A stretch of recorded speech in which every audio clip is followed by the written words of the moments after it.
We're about to examine possibly the two greatest warriors throughout history, Genghis Khan versus Hannibal.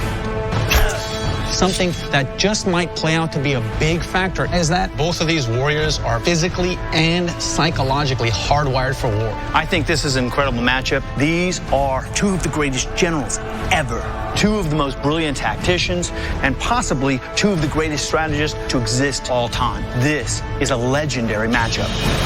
Hannibal, the Carthaginian general whose army of elephants terrorized Rome, the greatest empire of its time, versus Genghis Khan, the 13th century Mongolian ruler whose legions built the greatest empire of all time.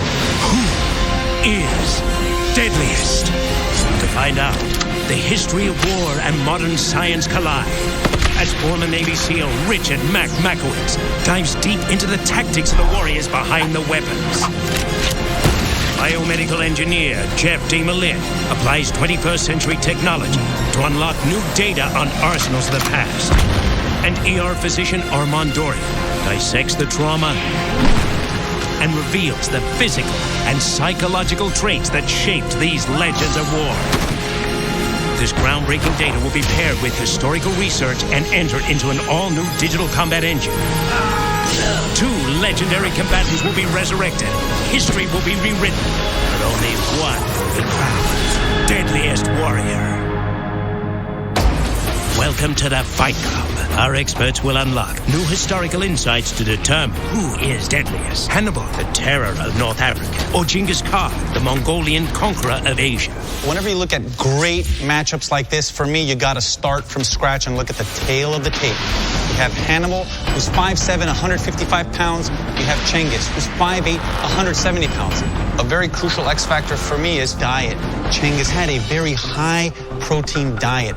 That's great for short-term energy. Now you look at Hannibal's diet. Great amounts of legumes, vegetables. It's very well balanced, much like what a marathon runner would want. If this fight were to go to the 10th round, Hannibal actually has the fuel to get there, and Genghis just may gas out. Doc, I'll tell you, strategy and tactics is going to play a gigantic role in this particular battle between these two incredible warriors. We're going to be looking at the legendary double envelopment from Hannibal against Genghis Khan's the feigned retreat. Both fantastic battlefield tactics. Completely agreed, Mac, but for me, it's all about the weapons. The type of metal is an X factor. And even though these two warriors were separated by 1,400 years, they both still fell within the Iron Age. So they had steel, but no gunpowder. And for the first time on Deadliest Warrior, I'm going to be able to take measurements from a 9,000-pound live elephant. I can't wait to do that. I think it's subtle differences in these weapons that's really going to play out in the sim. The new digital combat engine was created by Robert Daly, a former Green Beret and designer of more than 30 military-based video games, including the Deadliest Warrior game. It will take the showdown to a whole new level.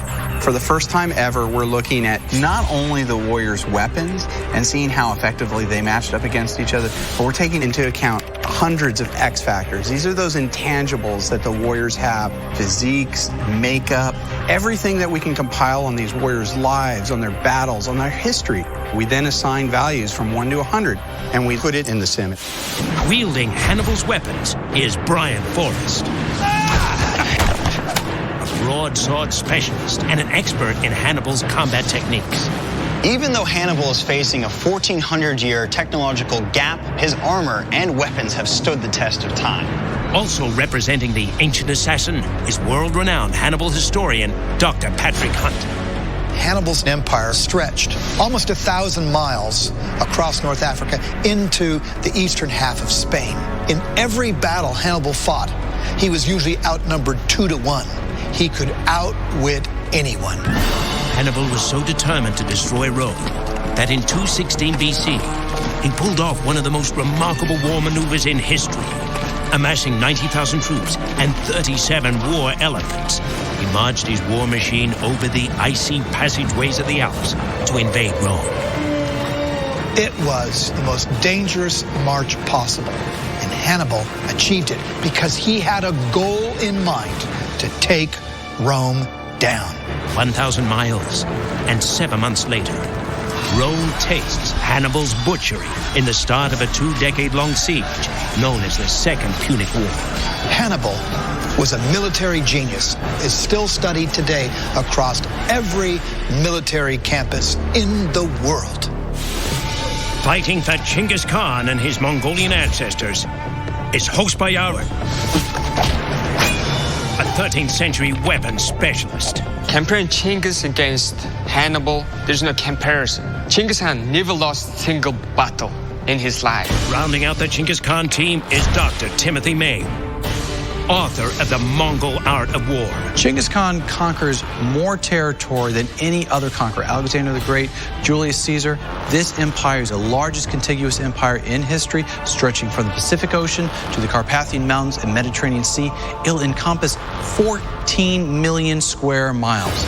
Genghis Khan built his massive empire on the battlefield, uniting warring Mongol tribes under his iron-fisted rule. His armies rampaged across the Asian continent, leaving a path of death and destruction. Genghis Khan was a master of strategy and tactics on the battlefield, and also the entire army was bound together through organization and discipline. This is what helps unify the Mongol military machine into the most dreaded military force in history. I love the fact that we're using historical data this year in the sim, but these guys never actually met on the battlefield. So that means to make this sim complete, we gotta get out and test some weapons. Hannibal kicks off the showdown with warfare's first ancient battle tanks, the war elephant. 4.5 tons of bone-crushing fury. For the first time on Deadliest Warrior, we have a live elephant to test. Perfect. This is Susie, a 25-year-old female African elephant. She's 9 feet tall and 9,000 pounds. Very powerful animal. What did Hannibal want to do in the battle space with the elephants? They would line them up, put them in front of the army, and just send them barreling down upon the enemy. That stomping damage, that goring damage with the tusks, that kind of fear factor, seeing this wall of elephants towering above you, charging, was enough to break ranks. Chaos in the ranks, that's bad for communication. Everything starts to fall apart. But Doc, how does that chaos affect the body? Great question. I mean, that chaos that you're seeing demonstrated on the outside is happening on the inside. Lack of communication with your brain to your muscles. Your heart rate's going up. You are in a panic state, sympathetic reaction. Adrenaline's all over your body. And guess what? You're not used to dealing with an elephant. So you know what's going to happen? You're probably going to make the wrong decision. That surprise factor is so important because if you never train for it, when it catches you, you're in a bad situation. Yeah, that's a 9,000-pound surprise. There you go. Perfectly stated. Find out if the force of an elephant stomp can kill. A ballistics gel torso, representing the density and viscosity of human flesh and bone, is placed on a platform containing a load cell. Your mark, get set, stomp. Down, down, down, down, down, down. Push, push, push. Good, steady, good. Get it. Good, get it. Wow. Crazy. Told you. Check it out, check it out. Good. Oh, bloodthirsty elephant. That's impressive. Bro.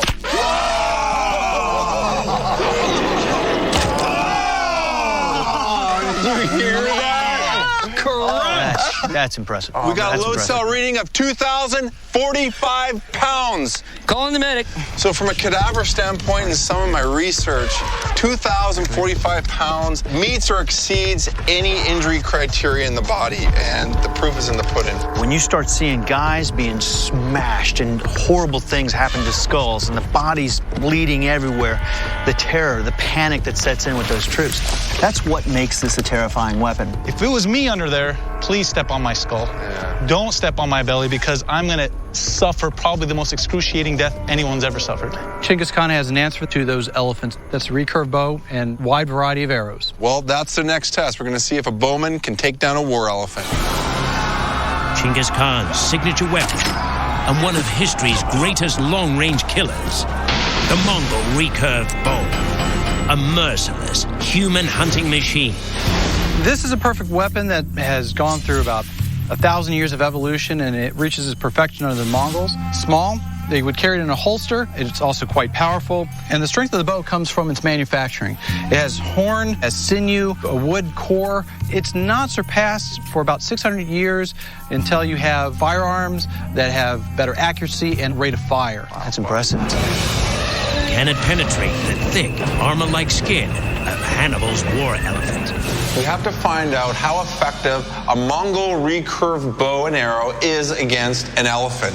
So bottom line, I have to make elephant skin. What I've got here is some 1/4-inch thick leather that's going to mimic the epidermis of the elephant. The dermis is about 3/4 of an inch on average. So we're going to use some closed cell foam for that. Then we get into about 9 inches of subcutaneous tissue before you actually got to any of the large arteries in the elephant. And that's where we're talking about ballistics gel. So we've got all the layers of the 10-inch thickness that we want to test against the Mongol recurve bow. That'll work good. Jeff's target will determine if the arrow can penetrate deep enough to strike the elephant's vital organs. Host by arrow will fire one armor-piercing arrow and one wide-tipped assault arrow from 20 yards away. High speeds up. Go! Got it. Yeah! Oh, yeah, nice. Let's go check out the damage, Doc. What happens with these armor piercing, the idea is to pierce, not to kill in and of itself, because look at the diameter of entry. Low profile is great to penetrate, but not great to kill because your target has to be on point. This, with regards to a human, is a definite kill if it hits the right zone. With an elephant, we need a little bit more. We need about 1 foot. So it's not getting vital structures. However, this is going to cause pain, and once you have one spooked elephant, it's going to spook the other ones, even if they haven't been hit. The elephant becomes a danger on the battlefield for your own guys, and that's where the chaos comes. Genghis Khan's recurve bow, or Hannibal's war elephant. Which special weapon gives his warrior an edge? The aspect of elephants charging, without a doubt, is going to cause fear. It's going to be something that everybody's going to focus on. So for me, those are all definitions of a game changer. It clearly goes to Genghis. The recurve bow changed the planet. It's not about killing the thing. It's about getting in the elephant's head. There's a reason cavalry lasted for thousands and thousands of years as horses, not as elephants. For me, I got to stick to the evidence that I just saw on this test. While we did get some penetration into the elephant's skin, there wasn't a whole lot of damage there. I'm giving my edge to the elephant. Mac? It's got to go to Genghis. Doc, your edge? My edge goes to the Hannibal war elephant. Don't worry, man. Sometimes we'll all agree, and sometimes... No, dude, I'm right. For special weapons, the edge goes to Hannibal for his war elephant. Coming up, it's the Battle of the Blades. And later, Mac dissects our warriors' battlefield tactics used to carve out their victories. Hannibal, Genghis Khan, only one can be the deadliest warrior. Hannibal versus Genghis Khan. You've got two great generals who have pulled off amazing feats of battle. You can look at them in a very similar lens as to why they approach warfare the way they do. Hannibal, serial slayer who brought the mighty Roman Empire to its knees in the 3rd century BC. Genghis Khan, undefeated 13th century conqueror who slaughtered his way through 1/4 of the world with the help of a notorious steel killer. The Turco-Mongol saber, a curved blade of steel that massacred enemies by the millions. Genghis Khan's saber, which hasn't seen battle in centuries, will be resurrected in our armory by weapons designer and builder Dave Baker. Okay, so the Turco-Mongol saber, forged out of steel, 32-inch long blade. It'll have about a 2-inch belly to the curve. So we wind up with a sweet spot somewhere right in the front third of the blade.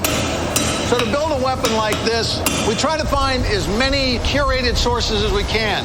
Museum pieces, research pieces, as opposed to just pretty pictures in book. That way we get the specifications for the proper weapon, as opposed to the myths that have been made up about the weapon. Turco-Mongol saber is the preferred hand-to-hand combat weapon of the Mongols. The curve of the blade allows you to cut through so the weapon doesn't get stuck like a straight-bladed weapon would. This weapon is perfect for cavalry, and yet still effective on foot. I'm impressed by this. It's great length. I can keep a guy at distance in close quarter combat and then play to the strength of this sword, which is its range, and then set up that shot where I know when I come down with that big stroke, it's on something that's going to give me a gigantic payoff because it requires a big commitment. On this test, we're going to be assessing that weapon's speed or impact velocity, as well as the damage it can do on a mimic of real human tissue and bone. Jeff marks the kill zones on the 4 targets and attaches an orientation sensor to measure the saber's impact velocity. 3, 2, 1, go! Boom, right through that mug. Wow. Oh. That's it. Wow. Nice job, Hosbaya. At the impact point of that weapon, 72 miles per hour. 4 targets, 4 kills. This, without a doubt, is the most impressive blow because look at the thickness of this bone. This rib you've cut exactly in half. You're going to hit the subclavian vein. You're going to hit the top of the lung. He'll pump a couple times, squirt the blood out, unconscious in about 15 seconds, and then you can watch him die. So this is a definite kill. And what I love about this one, bang on the mark. My only slight concern with this is it needs a big load to deliver that kind of impact on the target. If a guy has the capability with shield to step in, close that distance, you're in trouble already. The Turco-Mongolian saber, I think it's incredibly effective, but I just think there's just too much blade for close quarter combat. Hannibal experts, what do you think? You guys have a lot of experience killing unarmed peasants, but against war-hardened Carthaginians, I'm not sure how it's going to match up. Well, prove it then. Going head-to-head with a Turco-Mongol saber is a sword that killed more Romans than any weapon in ancient history. The falcata. A sword that turned Italy into a Roman killing field. The falcata, it was made out of Spanish steel, and in the day, that was the finest steel you could get. Really pure ingredients. You can see it's got all its weight on this forward canted edge, creating a sweet spot just behind the curve of the blade, the maximum point of percussion. And the challenge in making this is working that blade into a nice, smooth, almost knife-like section, as opposed to a sword where it's more chisel-like. The Romans were so terrified of this sword, they doubled the thickness of their shields because they felt the effects of this coming right through their shields, either vertical chop or even penetrating. I want to see this. There you go. I'll tell you, when you're talking about hacking through something, because it's so short, you don't need as much room. You can strike, and then move right into the next shot where you're not really having to really load up. Well, we've seen the Turco-Mongol saber on our unarmored opponents. Let's see what the falcata can do. Lead the way. On 3, 2, 1, kill it! Move! Keep going. Oh. There you go. Nice. Nice! Great accuracy and 66 miles per hour. Just slightly slower, but I don't think we need to worry about speed on this one. Falcata matched the Turco-Mongol saber, kill for kill.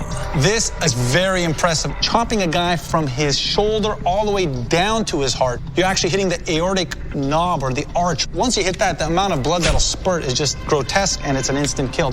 But a very crucial X factor for me is fatigue. And it didn't look like you were exhausted using this thing. And that is very important when it comes to a war. You didn't see really gigantic loads. It's much faster to operate because there's a lot less steel to maneuver around.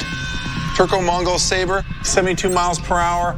Hannibal's falcata, 66 miles per hour. Not a huge difference there, but the big difference for me was the movement between each target was much smoother for the falcata. It looks great chopping, but what happens when you get it stuck in a body? That's exactly what this handle is designed for, is to be able to chop and pull through. It won't cut through lamellar armor. A second point is we're on horseback, and you can't catch us.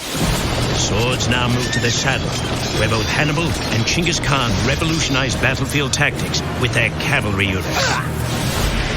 The warriors will attack with their swords at a full gallop from 25 yards. The target is elevated and moving to simulate a cavalry opponent.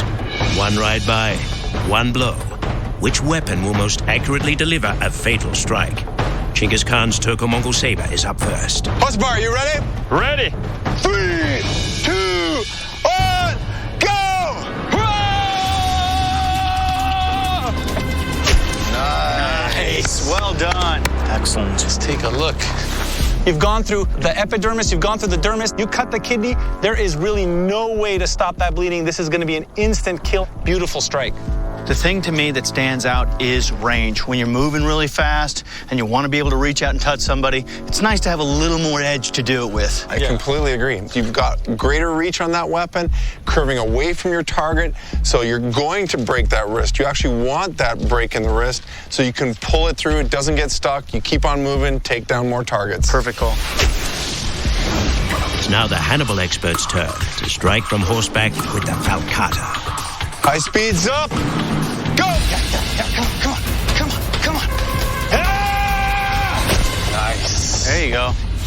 Through the soft tissue, you have a fractured spinous process. But it doesn't go through the spine? But it doesn't go through the spine, so the spinal cord is intact.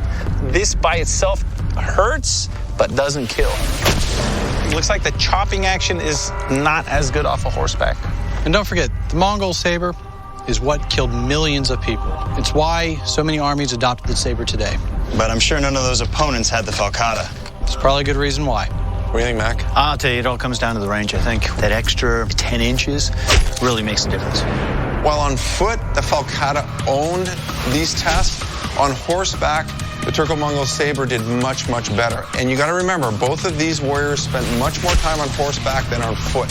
Edge, Turco-Mongol saber.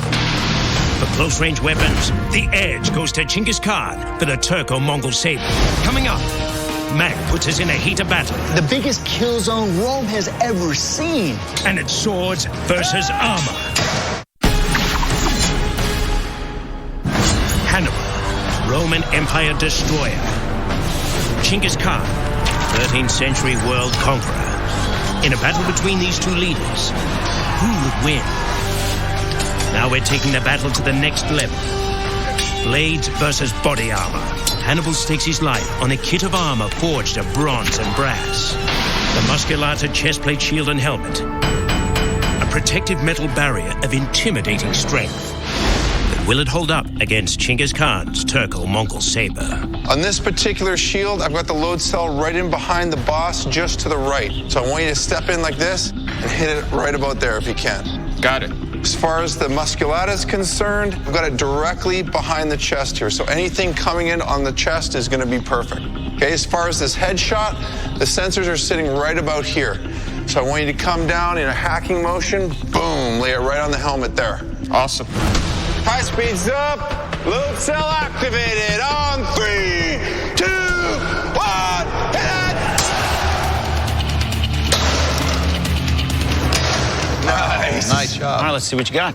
Let's break this down by the numbers. Starting with the shield, I got 220 pounds. And the cutoff for me to start breaking bones of the man holding the shield is about 250. You've actually pierced through the musculata, but you didn't pierce through enough to actually touch the man behind it. The headshot, I got 435 PSI from the pressure pad underneath. The cutoff for a linear skull fracture is around 80 to 100 PSI, so you're quadrupling that number. And lo and behold, we got a depressed skull fracture underneath. Once you have a depressed skull fracture, you get that talk and die patient, the person who gets an epidural hematoma inside. It's that ticking time bomb that swells up, you feel like you're okay, then you pass out and die. For me, it's all about the ability to wage war on the battlefield. First strike, he's still in the game. Second strike, he's still waging war. Third strike, now we've got something. You've got chaos. He may be down, hell, he may be even dead. That's what you want. If that's the first strike, you get to knock that guy down and just move on to the next guy. That's what wins you wars. That was a definite kill shot. Let's move on to the lamellar armor. Genghis Khan is a fortress of steel. In his lamellar, chestplate, shield, and helmet, the double-plated lamellar is so effective it inspired modern-day body armor. But can it stop Hannibal's falcata? Load cells up, pressure mats in place, high speeds ready, on 3, 2, 1, go! Nice. As far as the shield was concerned, about 212 pounds. So again, below that critical 250 pounds that we were looking for. Yeah, and when you talk anatomy, the way this shield is held, it's with their forearm. So even less likely that you're not going to get any wrist injury, no elbow injury. And even if you do get a fracture, the Mongols actually had dedicated bone setters, which would actually help them continue to fight. I am so impressed with this lamellar armor. I'm seeing a little hole in one of these plates, but it's in an area that's actually doubled up, so it did not make it through. Moving on to the helmet, we did not pass that critical 81 PSI that you need to meet the threshold of a linear skull fracture. I'll tell you one thing that I saw, which was different from your unarmored test. It looked like you were a little bit more labored with each failure. A very crucial X factor for me is fatigue. And if you keep trying to do something and you're unsuccessful, therein lies the stamina aspect. Therein lies the diet aspect, all of which we could give Robert to put in the sim. Personally, when I watch this, if you're out there and you're thinking about what's happening to you, you're in trouble already. Yeah. But if I'm out there completely committed to taking you apart because my confidence in my armor is so great, I don't have to think about what's going to happen to me. All I have to think about is what I'm going to do to you. When you look at the Falcata, it wasn't able to penetrate through the defense of the lamellar armor. Hannibal's armor had a significantly higher rate of injury to the skull with the helmet. There's a high likelihood of a bleed in the brain. It's a ticking time bomb. You're going to die. So I have to give the edge to the lamellar armor. For armor, the edge goes to Genghis Khan. In deciding which of these two warriors is deadliest, Mac will assess the X factor of battlefield tactics. We've seen these warriors' weapons, but what makes these warriors great is their battlefield brilliance. They've been studied by generals throughout time. Their genius has even influenced the small unit tactics I studied in SEAL Team. What was one of Hannibal's greatest tactical maneuvers? Hannibal's most important battle was Cannae in 216, where Hannibal led the Romans into a trap called double envelopment. This is the best trap in history. Let's use my touch table to go to Italy. So we're going to Rome. All right, so when we're looking at Hannibal, he's now made the effort to cross all the way across the Alps and into southern Italy. It is there in southern Italy, at the town of Cannae, Hannibal's army is met on the battlefield by a Roman legion of 70,000 troops. This is where Hannibal begins to lure the Romans into his trap. Hannibal presents a thin line of an arched front towards those Romans. The Romans take the bait and attack. He's got him to commit. Now he's fighting the Romans in the front. What he does is he gives up just a little bit of ground and starts changing his formation shape, right? It's a U shape, drawing the Romans closer and closer down that corridor, and it creates a three-sided box. Boom, there you go. He set the trap perfectly. Now the Romans are being attacked on their flanks. The Romans can't move to the left, they can't move to the right, and they can't move forward. And now Hannibal brings his cavalry in to close the box. No one can get out of there. It's now a killing field. The biggest kill zone Rome has ever seen. 70,000 Romans die that day on the battlefield. This is the most incredible defeat in Roman history. And thus, the double envelopment as a brilliant tactical maneuver is born. Coming up, which warlands packs the most lethal impaling power? And later, Hannibal and Genghis Khan finally square off in a duel to the death. Two of history's deadliest generals fought their battles 1,400 years apart. But if they actually faced off, which legendary warrior would defeat the other? Hannibal or Genghis Khan? In this clash of Iron Age titans, Mac breaks down the battlefield tactics used by Genghis Khan to conquer a quarter of the world. What is one of Genghis's favorite tactical maneuvers? Well, Genghis Khan was all about a feigned retreat. What is a great example of this? The Battle of Kalka River takes place in Russia, southern Ukraine. All right, let's go there. The battle starts in May 1223, when a unit of only 2,000 Mongol cavalrymen launch a hit-and-run arrow attack on 30,000 Rus and Kipchak troops. A much smaller force is now about to engage a gigantic force. You got it. Why? They want to get the Kipchaks and Rus to chase them. So as soon as they commit, the Mongolians take off. They take off, and the Mongols are always staying just close enough so you think you have them. They will keep harassing them, get them as angry as possible so they keep coming after the Mongolians. They're trying to take him someplace. They're taking him on an operation that basically goes 9 days long. Look at the distance, it's crazy. They're so set on destroying this bunch of Mongols, they have no idea that they're walking into a trap. They have no idea there's another 18,000 Mongolians hiding. Then, the Mongolians spring their ambush, unleashing a deadly assault. Both flanks are attacking. Everything's coming at them. They're trapped in that position. And the Kipchaks go screaming out of there as fast as they can. This is causing the thing you love so much, chaos. Chaos. Oh, chaos is so good. The Rus who have been trapped in here get slaughtered. It is because of strategy and tactics like the feigned retreat that Genghis goes on to conquer the largest contiguous landmass in history. Exactly. That's why I think Genghis Khan's the deadliest warrior. We've seen the double envelopment from Hannibal, incredibly audacious, incredibly bold.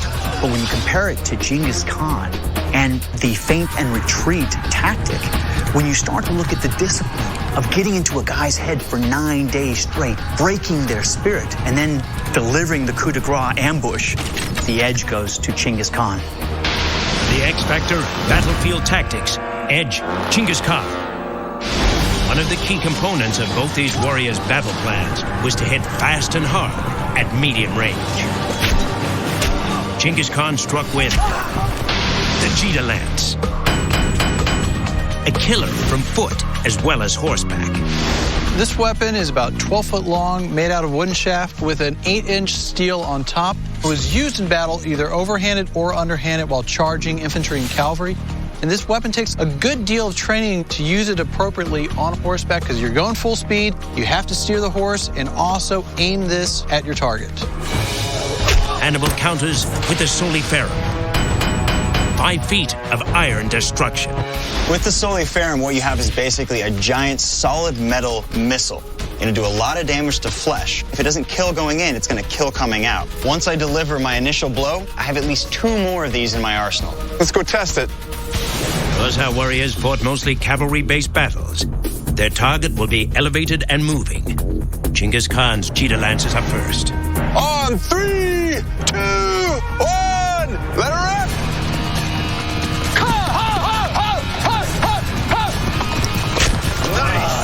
Nice.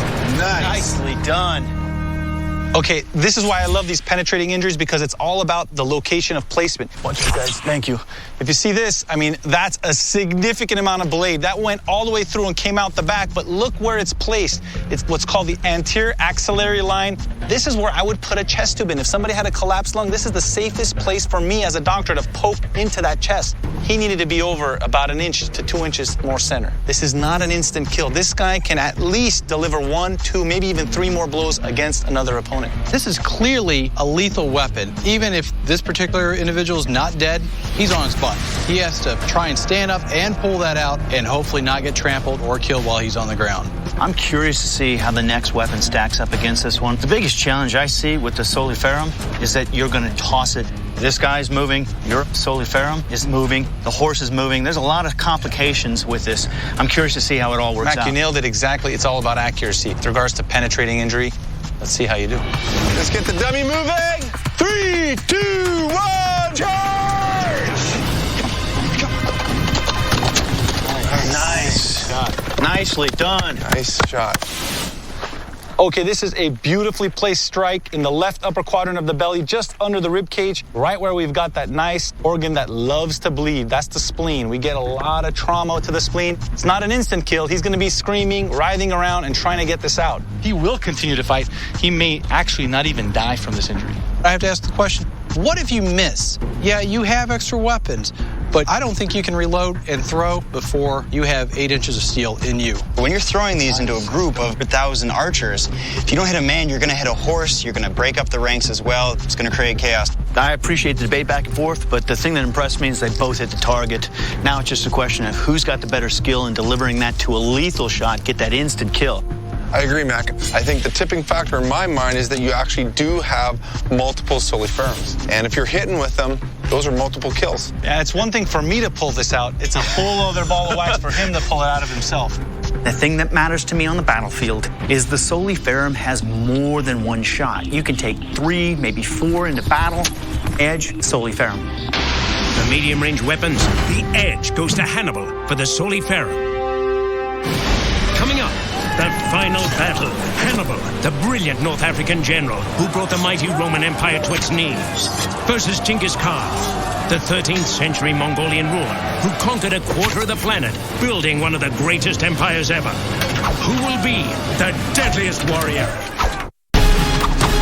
Let's talk X factors. It's all about intimidation on this one, and I think Genghis Khan's number is going to be much higher than Hannibal's. Genghis has the advantage, but he only scored an 89 to Hannibal's 86 based off the historical data that we have.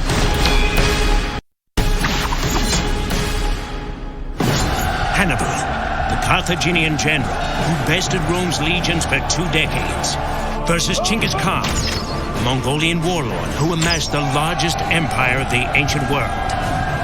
In a head-to-head battle, who is deadliest? Our team of specialists have tested, recorded, and analyzed weapons these two great warriors brought to this showdown. In close-range weapons, the Falcata was outdueled by the Turco-Mongol saber, edge Genghis Khan. In medium-range weapons, the Jita-lance was skewered by the Soliferum, edge Hannibal. In the Battle of Armor, the Musculata was dealt a crushing defeat by steel lamella, edge Genghis Khan.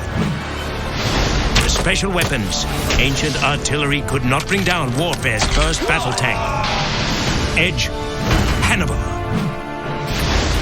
All the weapons test data has been turned over to Robert Daly and plugged into the digital combat engine.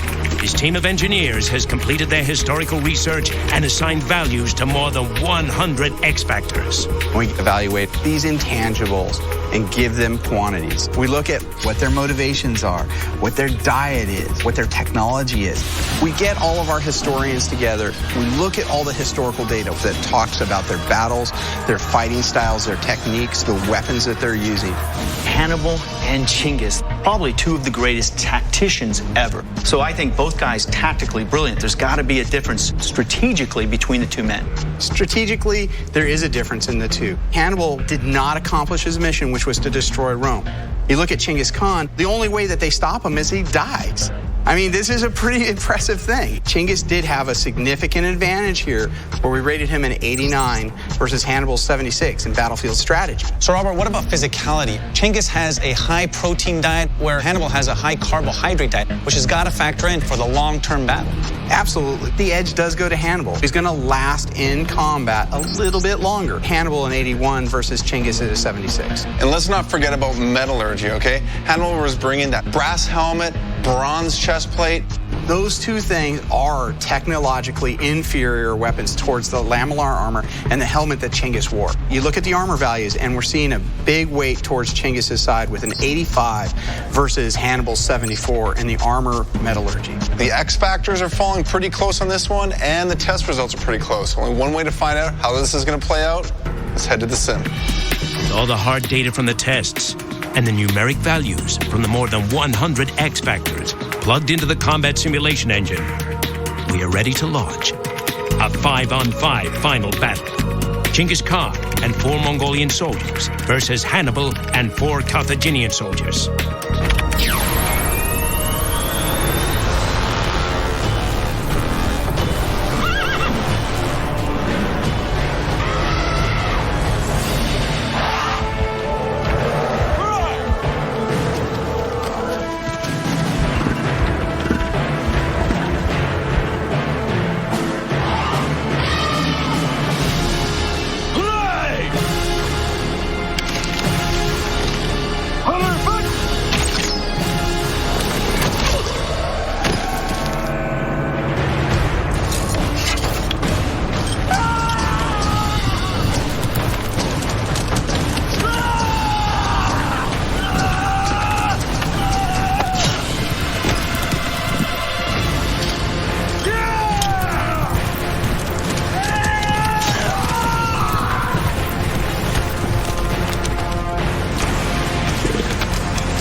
Genghis ended up winning. It was close, though. The total numbers are 2739 versus 2261. In the head-to-head weapons comparison, Genghis Khan's Turco-Mongol saber outperformed the falcata, and his recurve bow crushed the war elephant. But Hannibal's soliferum dominated the cheetah lance. Where the real edge comes down is in the armor. And the metal for those helmets was very different and very distinct. Hannibal's helmet is breaking about 7 times more often than Cengiz's helmet. This is a big difference. If your metallurgy of your armor isn't as good and your armor isn't protecting you, you're dying on the battlefield. And Hannibal was dying more often than Genghis. Genghis won. Doesn't really surprise me. Although if there's one guy in history that was going to give Genghis a run for his money, it was going to be Hannibal. You can't negate a guy who was able to lead and conquer a quarter of the world. This guy had all the tools to become one of the greatest warriors of all time.